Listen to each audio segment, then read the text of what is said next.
Oui, merci, Monsieur le Président. Juste une question en lien avec nos efforts concernant les fonds accordés, octroyés pour l'AFD.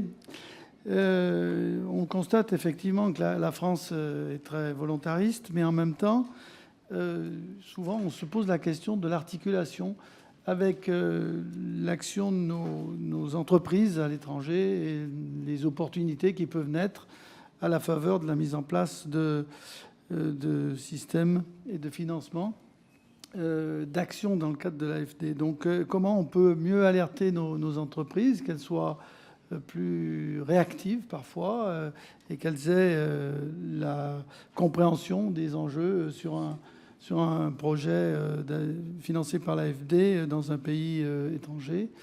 Et là, je crois que c'est une bonne articulation à trouver entre nos entreprises, le tissu de nos entreprises qui exportent et qui s'investissent à l'étranger. Merci. Merci, Monsieur le Ministre.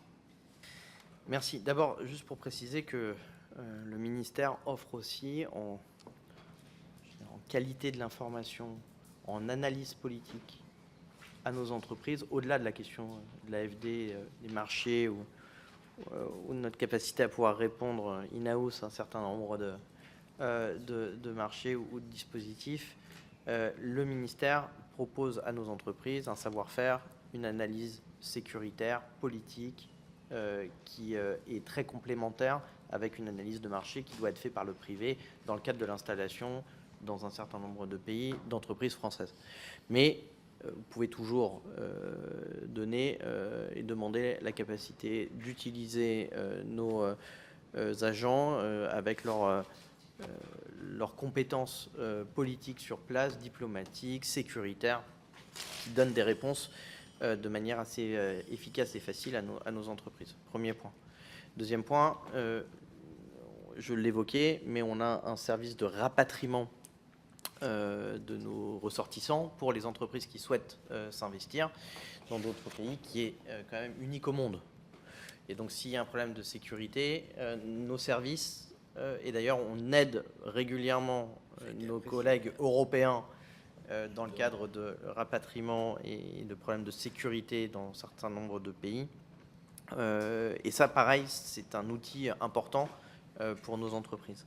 Après, le travail avec l'AFD, il se fait dans le cadre du droit local, des dispositifs qui sont mis à disposition, du mécanisme, y compris juridique, qui est choisi pour le projet, qui sont différents en fonction des dons, des prêts, et du projet qui est lancé localement, que ce soit d'ailleurs son montant, son évaluation, etc.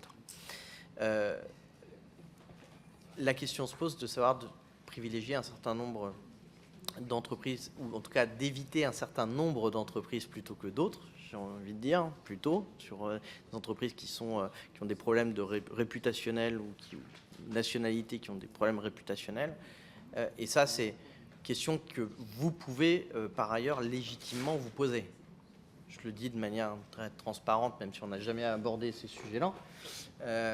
Mais c'est une question qui légitimement pourrait se poser dans le futur, sachant qu'on a très peu de cas d'entreprises à problème réputationnel qui répondent à nos marchés ou en tout cas aux projets qui sont lancés par l'AFD.